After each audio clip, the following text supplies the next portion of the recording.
Am I? There we go. Never mind.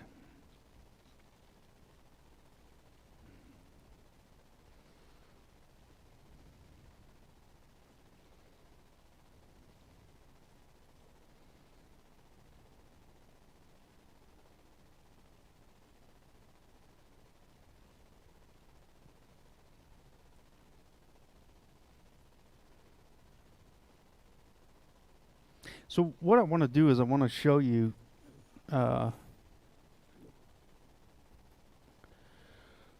I want to show you how the Bible is always on point, and how it's we forget we forget that it's a living book, right? So we often see it as like this dusty sort of thing where everything's fixed and things don't apply because things were different back then, etc., etc.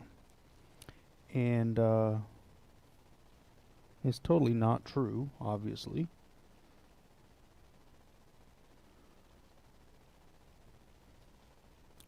So tonight I want to go over what's going on in the world a little bit, and then next week we're going to talk about how we handle it. But I want to go over what's going on because we have to start opening people's eyes so they see what's going on. So I just want you to think about all the stuff that you see on the internet. And I know y'all have seen people literally just have their life destroyed because of one message they've sent or something somebody dug up from the past. There's that actress, I don't know her name, I think it's from The Office, where literally they're trying to cancel her life because she was in some pageant in 1999. And they started doing it with people on the right, and this lady's a little more liberal, a little more left, and they're starting to eat their own.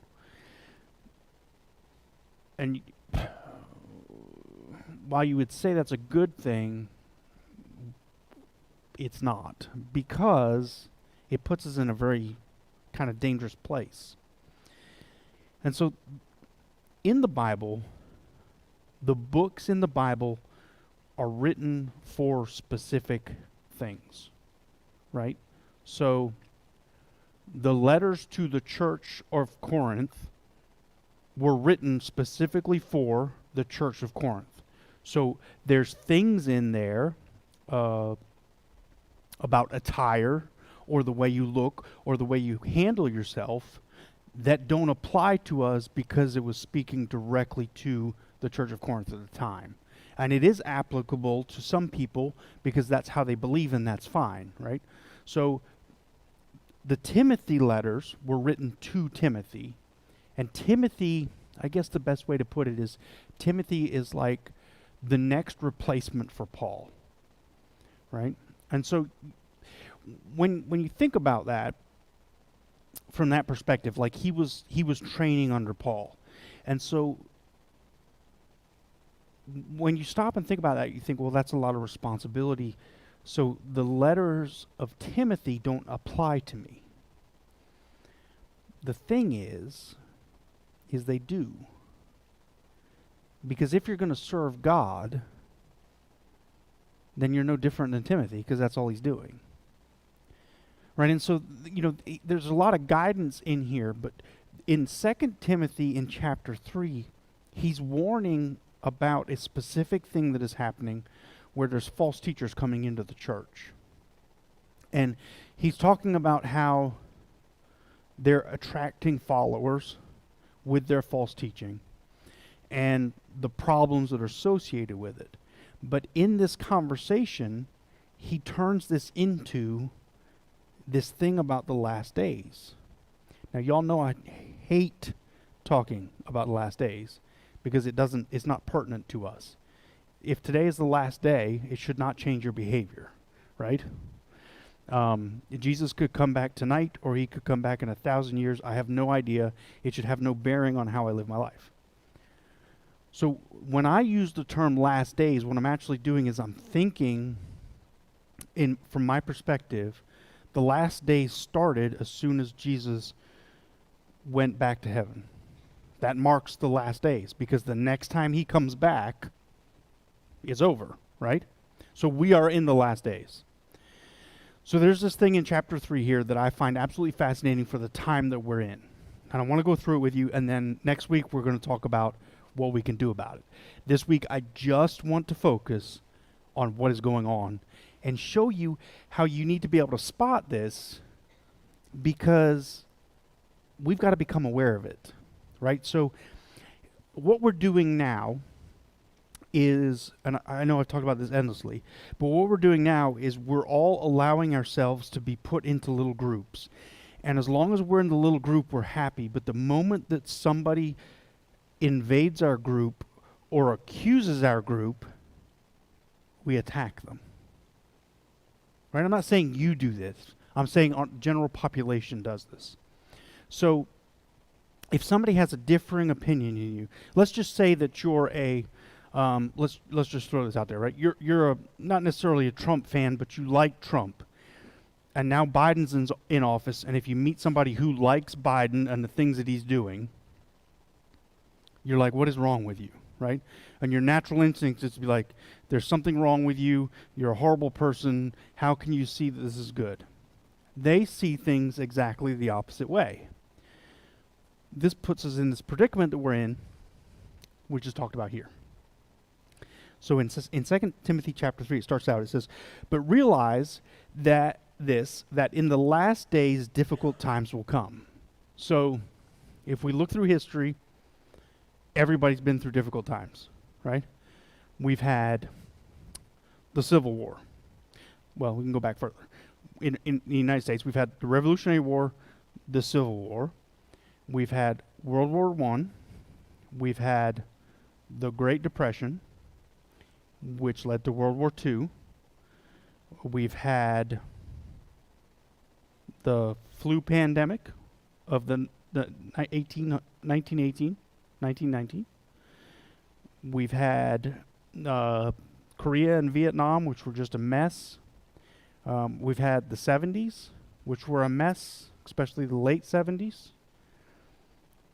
We've had all the stuff that's gone on in the past 5 years that we've been around for. We've been in the desert fighting people that we should have never fought, and that's been going on since 1991, on and off, right? So everybody goes through difficult times. So the Bible cannot be talking about that, right? Because every generation goes through difficult times. So it's got to be talking about something specific, and it's talking about the end days, meaning there's going to be these like moments in time where you're reaching closer to Christ coming back, where there's this pinnacle of badness taking place. And one of these pinnacles is going to be when Christ comes back, right? He's going to finally be up there, and he's going to be like, "Okay, that's it. We're done."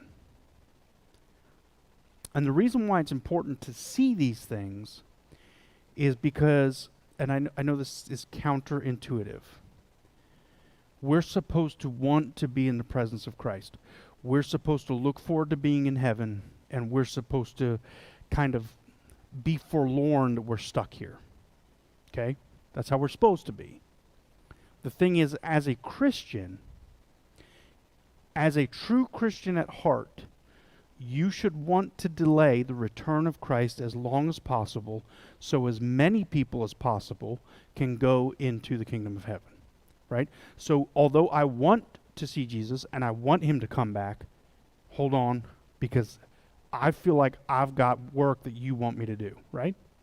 It's like a sensible, solid approach. So it becomes important from that perspective. We don't want it to get on this roller coaster where we go through good times, we go through bad times, we go through good times, we go through bad times. We don't want to get on this roller coaster where we're at the top and it's so bad and none of us are doing anything that Jesus goes, "That's it. It's time."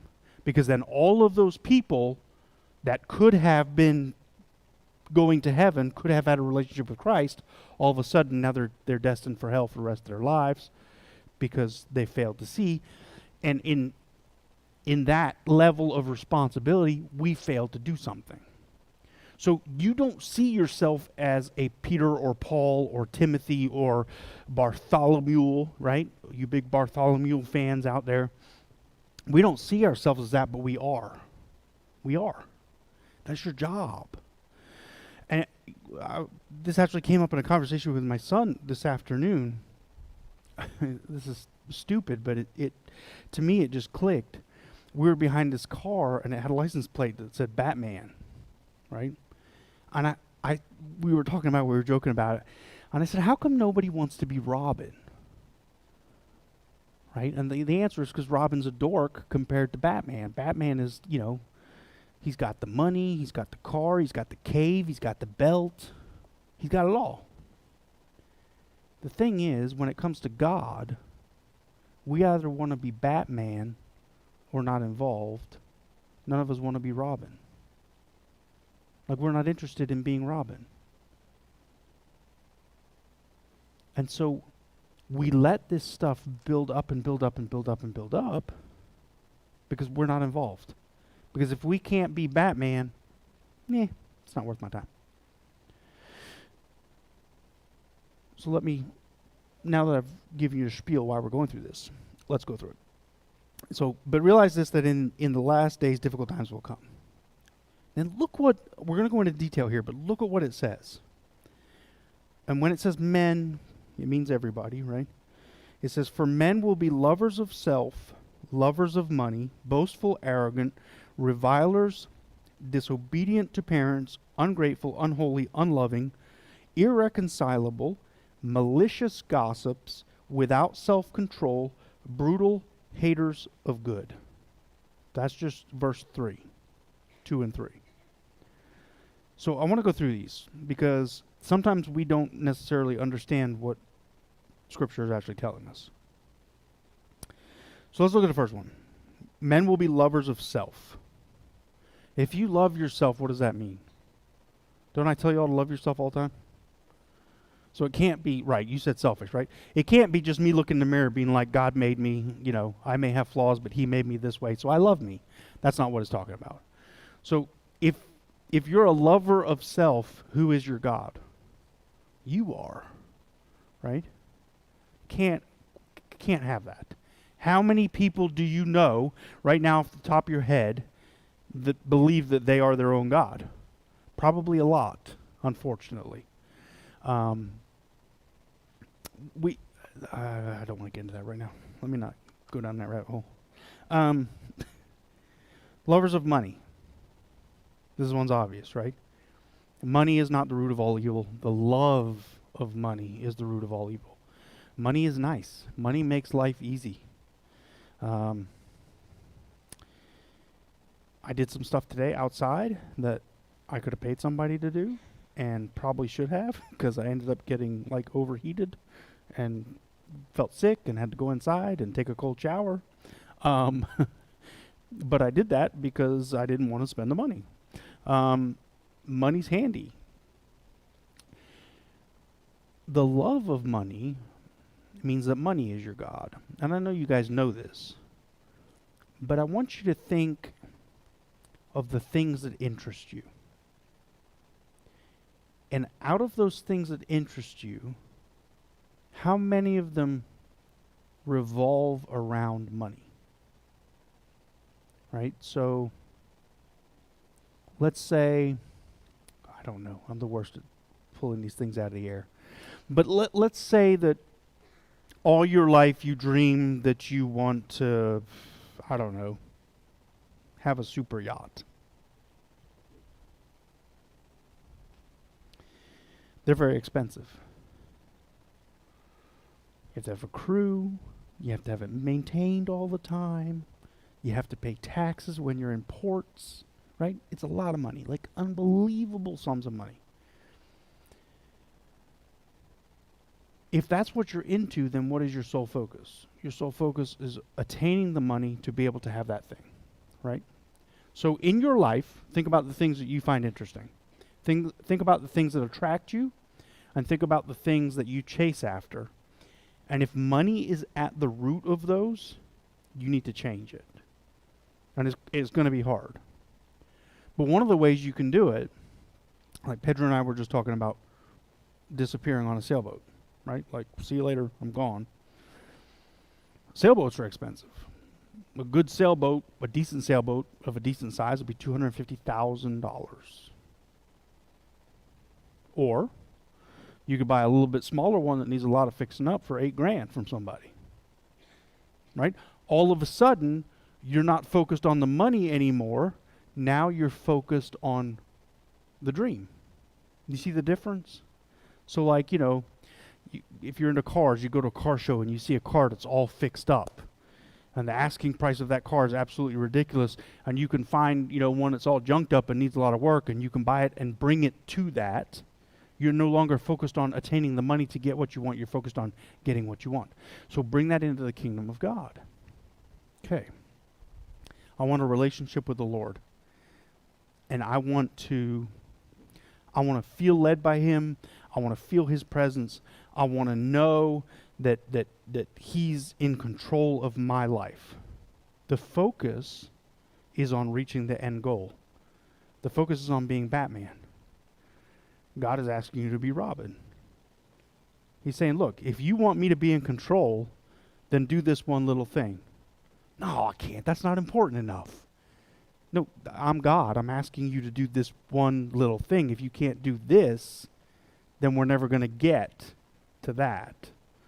Right? So we do that in a relationship with God.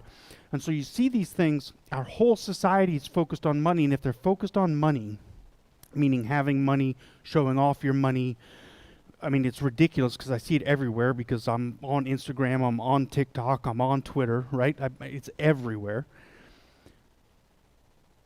All of those people have no relationship with God whatsoever. And there's even pastors and preachers and church people that have the same problem, right? They've lost the focus on what's important and replaced it with either power or money.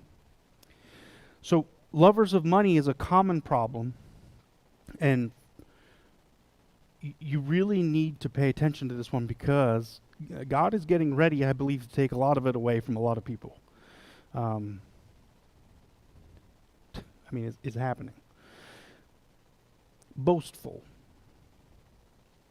This is another one that we don't often see in ourselves, but we see it in other people. So if you accomplish something, motto of the church, all the glory to God. Right? That means all puberty stroke. All of the glory to God. Right? So if I do something that's really cool or amazing, I don't take the glory. You cannot be boastful about God. You can't. The two terms don't go together, right? God gets all the glory all the time. So if you're like, God did it, God's awesome, God, yay, that's great. The moment that you say, I did, that I'm amazing, I made this, I'm awesome, you've totally lost your relationship with the Lord. And so I'm going to try not to get distracted here. I'm so tempted. We see this today. Think about the past year that y'all have been through with the stupid COVID mess, right? None of you know what to believe. To this day, you still are not 100% sure on what you should believe. You have no idea if the decisions you've made are the right ones or the wrong ones. You have no idea of the lasting implications of the decisions you've made. Right? Whether you got the vaccine or didn't, whether you got sick or didn't, whether you think you're okay or you're not, you are so unclear on all of it. You know why? Because you let, at the beginning of this, a bunch of experts tell you what to do. I want you to pay attention to me. This is probably going to get me in trouble because this is on YouTube. So it may not be on for long. You let a bunch of experts tell you what to do. Experts, anybody that sees themselves as an expert at anything, is immediately boastful. You can never ever be an expert at something because you can never be better at it than God, and God gave you the gift to do it, whatever it is, right? So we have all these people. I'm not going to say names because you all know exactly what I'm talking about. These people, they get up, they talk in front of a microphone on the news, and it turns out that everything they've talked about has been a roller coaster of misinformation. Okay? Those are experts. You see the problem? At the beginning of this, who should you have consulted more than anybody else? God. That's why this church was at the forefront of telling you what was going on, because we were being led by God. We informed, the church was informed how to handle it. The church was informed how to prepare for it. Did anybody listen? I'm not really sure. But the information was given, right? The boastful thing is a huge one, because now we have people in power. Well, we always have people in power that believe they're experts. But now we have a whole slew of people in power who believe they're experts that are literally repeating the history of Germany before the collapse of the Deutschmark. And I know none of you really know what I'm talking about. In 1 year, the Deutschmark, right, the German mark, went from 1 to 1 to 1 to 1 trillion. That means if you wanted to buy a 99-cent piece of candy, 1 year later it was $1 trillion. I was listening to this thing today. They were talking about people would buy a cup of coffee. And a cup of coffee would cost, we'll just say $10,000. A cup of coffee would literally cost $10,000, right? So they had a second cup, and they get the bill, and the bill's $24,000. And you're like, why is it $24,000? Because the rate of inflation was so fast that between the first cup and second cup, it had gone up by $4,000. Those experts that we have in place now are repeating the exact same behavior down to a T. When you are told by God in this church to diversify, put a little bit of your pressure into commodities, there's a reason for that, right? You're not listening to an expert because you're like, this doesn't even make sense. Why would I go buy something that I don't necessarily need? And God is telling you to convert dollar bills into something other than dollar bills, because this is all about to unravel. Right? Boastful. That's what boastful means. And we've totally lost it because we just see somebody as like, Michael Jordan, best basketball player ever. I don't know if he was boastful or not, because I'm not really into basketball and I didn't follow him when I was a kid. But I think of somebody like, no, I don't even know. There's so few of them out there. I can't think of anybody that gives the glory to God all the time.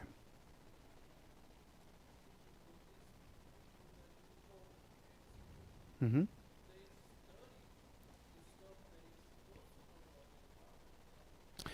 You're right. The people that I am calling experts, they do study the stuff that they're supposed to be talking about. The problem is they reach a level where they no longer think they can learn anything. Right? And so you go from, look, I've met a lot of experts in my life that will never ever call themselves experts. Those are the best kind of people. What I'm talking about is the people that they see themselves as like experts. Like, I know what I'm doing. I've got this under control. They don't. They never do. And it's just something I'm giving you as a word of warning. Right? That's the boastful that is being talked about here. So that's a big one. And an arrogant is self-explanatory. We know what arrogant is. Arrogant is, it won't affect me. That's arrogance. Right? I mean, I can keep playing this game. It's not going to affect me. I can keep doing this. It's not going to affect me. I can keep sinning. It's not going to affect me. I can keep doing this one little sin over here. It's not going to affect me. Yeah, it will. It sure will. And the moment that you realize it, it's probably going to be too late. So you look at the world and you say, okay, are there a bunch of boastful people in the world? Yes. There are a bunch of people that are imposing their will on you because they think they know better. Okay. Are there a bunch of people that love money? Yes. Everybody loves money, but they don't have a problem with the love of money, right? But there's a lot of the love of money. Are there a bunch of boastful people? Yes. Are there a bunch of lovers of self? Absolutely. That stupid YOLO term that came out, it's probably been 5 years now, 4 years. That's what that's all about. You only live once, right? And now they've converted it into something nicer. Now it's live your best life. Be your best you. Be happy. Make sure you're comfortable, right? Where's God in any of that? So then it gets into this one that I've always had a hard time with. And I can't even say it because I'm when it comes to English language, I am the worst. I can't spell, I can't write, my handwriting's horrible. I'm just not good with this stuff, right? So this word, it's revilers. And when I hear revilers, it makes me think of revelry, which is fun, right? So a reviler is like a party goer, like, woo, everything's a good time, yeah, right? But that's not what it means. So you look at this word, it says, lovers of money, boastful, arrogant, revilers. Okay. So there's boastful people, there's arrogant people, there's people that love money, they're all living wrong. And then there's like the happy people that are always partying. What's wrong with being happy and always, like, woo, everything's a party? But that's not what revilers means. Revilers means to speak abusively. How many people do you know? How many things have you seen where people are speaking abusively? There is nobody that can have a civil conversation anymore. It's done. I mean, it blows my mind. You can't just disagree and be calm about it, right? And then we have what reviling actually means is revealing the heart. So if you come across somebody who is speaking abusively, even if it's to you or to somebody else, what they're really doing is they're revealing their heart condition. I have intense feelings. Sunday we talked about Alexandria Ocasio-Cortez. I had to stop myself from being a jerk because that's not Jesus, right? Like I literally had to okay, this is not personal. We're having a conversation here in church. I had to stop myself because we don't do that. We don't speak abusively about people. This is happening on a level that is so intense right now. It's part of the reason why I've asked you all to stop watching the news, because that's all you get is abusive speaking, right? They have a panel. It doesn't matter what channel you watch. There's, the way left person, the way right person, and two people in the middle, and they're all yelling at each other. What good is that? That's not going to do you any good. So revilers is a big one. Disobedient to parents. I think this one's very interesting because you're like, well, this doesn't apply to me. I mean, my parents, they're, in their 70s. Whatever. How can I be disobedient? I don't live with them. I'm a bad kid. I barely talk to them once a week. I'm disobedient to them. What's the 5th commandment? Honor thy mother and father. So the opposite of that is being disobedient, right? So if you're not honoring them, you're being disobedient to them. Now, think of all of the people that are famous and important in the world. How many of them that you can think of are honoring their mother and father? None. Got it. You see the problem? I don't mean none, you know what I mean. Hopefully you all follow some people that actually have some substance to them. Ungrateful. This is a big one for me. So, how many people are sick of the 6-hour-long thunderstorms we've had every single afternoon? Right? For me, I get home from work, I got a stupid little swimming pool in the backyard. That thing's warm now. I want to come home from work, I want to get in it. I want to go for a golf cart ride with my wife, right? I want to do these things. I come home from work, as soon as I open my car door, what happens? Raining. Until when? 2 o'clock in the morning? Do we need the rain? Yeah, yes, we do. Like horribly, right?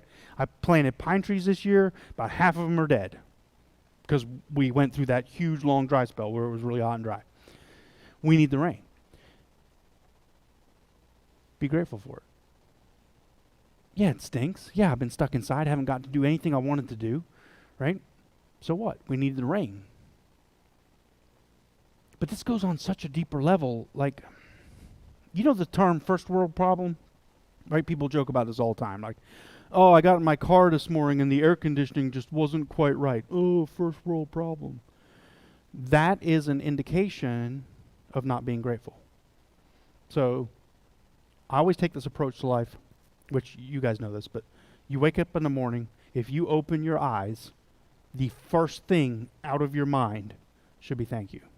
I got another go.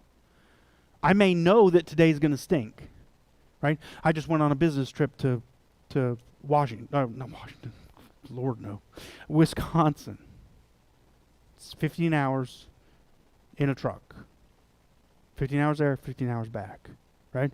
I wake up on the day that I'm going to go, and my first thought is not, oh, I got to do this stupid drive. It's, thanks. My next thought is, oh, I got to do this stupid drive. But then my thought after that is, can you help me with it? Right? Can you keep me awake? Can you keep me safe? Can you, make sure that I'm okay? Our position of being grateful is so lost. We literally, as a society, we literally lose it on every little thing now. So one little tiny thing can go wrong, your whole world falls apart. When did that start? When are you going to, when did we decide that it's okay to let one little thing ruin our whole day? Like, we've got to get away from this. And you see it everywhere, right? You literally see it everywhere, especially in the under 20s. These kids, and I hate to use that term because I got two of them in here.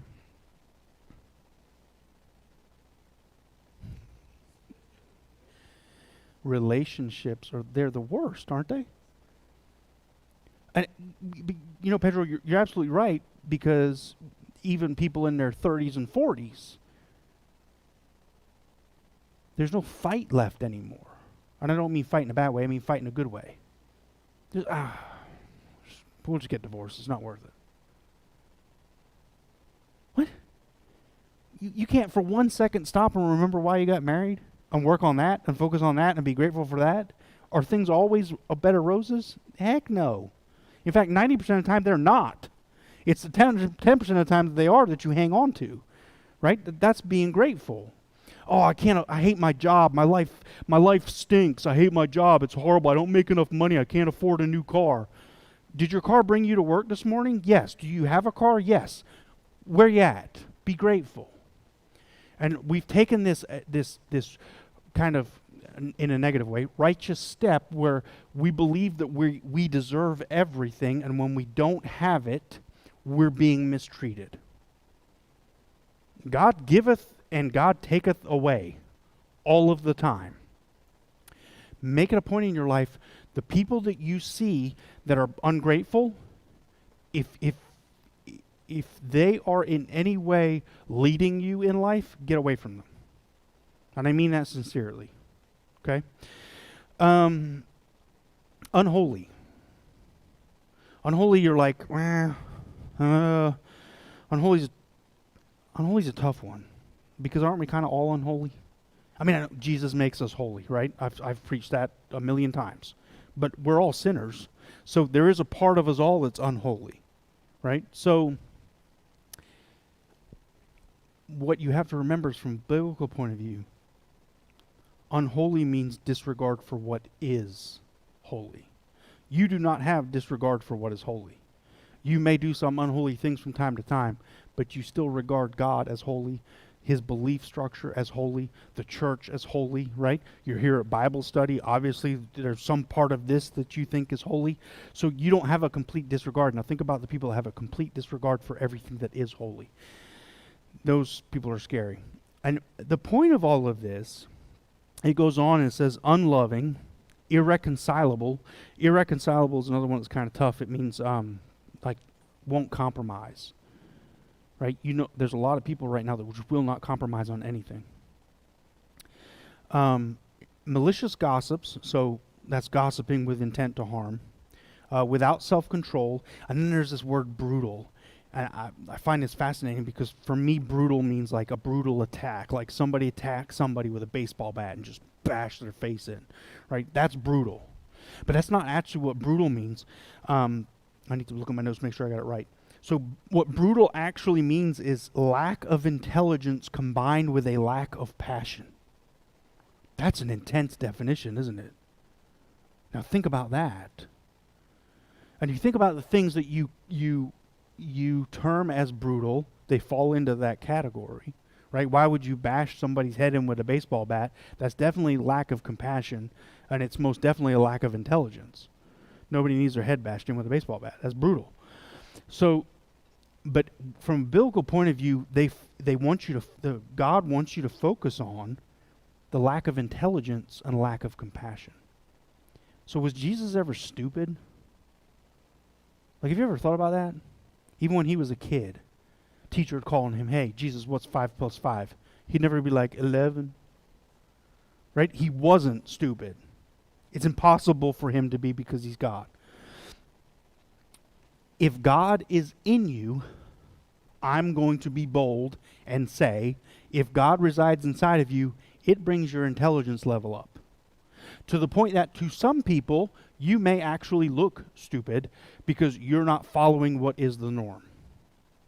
Right? So the world is going to look at you and they're going to say, you're the one that lacks intelligence. Like me preaching on the creation. Right? The long Bible study series I did on creation. 90% of the world thinks I'm absolutely nuts. God says I'm absolutely right. Who's more intelligent? The world or God? I'm going to go with God. So that becomes a big one. Brutal is very interesting for me. Haters of good, treacherous, reckless, conceited, lovers of pleasure rather than lovers of God. That's straightforward for y'all. Holding to a form of godliness although they have been denied its power. I love this because you know people like this. You know people who act like they are all that, but they are actually have no relationship with God whatsoever. And it goes on, it says, avoid men as these.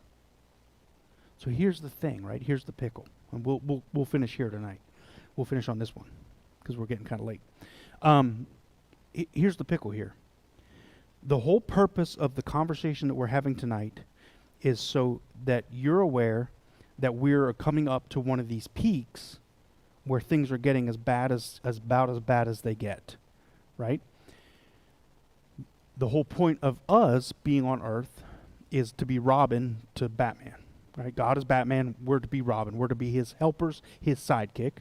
We're to prevent Christ's return in a way. Just go with me on this one. We're to prevent Christ's return so that more people can be in the kingdom of God, so we can reach more souls before Jesus comes back. Okay, straightforward. All of these things that we just talked about, anybody who is like that, you are to avoid. How can you possibly reach souls if you are to avoid anybody that's doing these things? That's my question for you. If you're to avoid everybody that's boastful, everybody that loves money, everybody that loves themselves, everybody that's unholy, everybody that is deceitful or a malicious gossip or irreconcilable, any of those things we talked about, if you're to avoid all of those people, how are you ever going to help somebody find the kingdom of God? Oh my gosh, there it is. It does not say you are invisible to them. It says you avoid them. They'll see you. This is the kicker, right? So why doesn't God want you around them?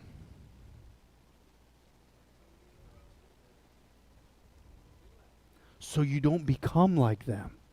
Because their influence on this earth is stronger than his, if you allow it to be, right? His can be the strongest influence ever, but a lot of times we're weak and we have a hard time with that. Right, so look at what it says here at the end. It says, stuttering now, great. For among them are those who enter into households and captivate weak women weighed down with sins, led on by various impulses. Okay, that sounds like it's attacking women. But think about from perspective of a woman. If a woman's in a house alone, she's vulnerable, right? Men are supposed to be the protectors, Adam and Eve. Hello. So what happens is you are around these people and you start taking on their characteristics and their traits, and you end up becoming one of them, and you are no longer Batman's Robin. You're now just one of them. You failed as a Christian, right? To the point that you're actually not a Christian, not answering to God. It says, verse 7 and 11 says, always learning and never able to come to the knowledge of the truth. Oh my gosh. How many people do you know that are like, man, there was a while there back about a year ago, I really got into crystals and I learned about all the medicinal properties they have and how amazing they are. And now I'm really into dream catchers and I'm focused on that. And in a year from now, they'll call you and they'll be like, well, I'm really just, I'm into being grounded on earth, so I walk around without my shoes on because I like to feel Mother Earth. And they're an expert in everything, right? They get, I don't mean expert on a negative level. They get like knowledge about every single thing, but they never ever come to the truth of God. I see this all the time in the Christian church. People become experts about Calvinism. They become experts about which version of the Bible is correct. They become experts about predestination. They become experts about post-trib, pre-trib, mid-trib, whatever you want to pick. And the whole entire time they've been focused on these little pieces, they've completely missed the gospel, and they are actually not saved because they focused on one little thing, moving from one thing to one thing to one thing, and never landing on the truth, which is Jesus died for you. He wants you to live for him. End of story. Plain as day, right? So the Bible literally here is warning us. It's saying all of this stuff has happened. And in verse 8 it says, just as James and Jambres opposed Moses. We don't know who these people are. They're not in the Old Testament. There is Jewish folklore about them, but I'm not going to cover it. Yeah, I will. So these two guys are apparently the ones who they're apparently the ones who caused the crowd to turn to worship the golden calf when Moses was missing. That's the Jewish folklore. Okay, they're not in the Old Testament, so I'm not going to say that that is the case. But just as Jannes and Jambres, however you say them, opposed Moses, so these men also oppose the truth. Men of depraved mind rejected in regard to the faith. But they will not make further progress, for their folly will be obvious to all, just as those two. Okay, so what is it saying here? You have to constantly be aware that these people are around, and you have to avoid them, which means they are not people you follow, they are not people you associate with, they are not people you hang out with. This is going to hurt a lot of people's feelings because a lot of you have friends that are dragging you down. We're in one of these places where this becomes really important, right? If we were at the bottom of the dip, we could put up with it, but we're at the top of the dip. So here's the thing. This last verse is what calls you all home. It says, but they will not make further progress, for their folly will be obvious to all. Everybody who is one of these things here, there will come a time when Jesus returns and they will realize that they were dead wrong. Wow. Just stop and think about that. Right, so if you've got any of these things in your life, get rid of them. Work on getting rid of them. It's not going to happen overnight. You don't have to wake up and be perfect tomorrow. If you've got a problem with the love of money, work on it. If you've got a problem with being boastful, start giving the credit to God. Right? Catch yourself. Make the changes. And if you're hanging around people that do these things, get away from them because they're going to drag you down with them. And one day you might be standing in front of Jesus and him say, who are you? Right? So next week I want to show you, we're going to go over, instead of the negative aspect, we're going to go over the positive aspect. What can we do to make sure that we're not doing all this stuff? Hopefully you found it interesting. I don't want to keep it any longer. I know I constantly do hour and a half long sermons at church and 9 hour long Bible studies, and I don't want to do that to you tonight. So we're going to stop there. Next week we'll go over how we can proactively change ourselves so that we can be a reflection that the world will see. All right, I appreciate y'all coming tonight. Have a fantastic week. And Sunday morning, 10:45, service will be here. I will not. We have a guest preacher coming. I'm going on vacation. But you're darn right it's awesome.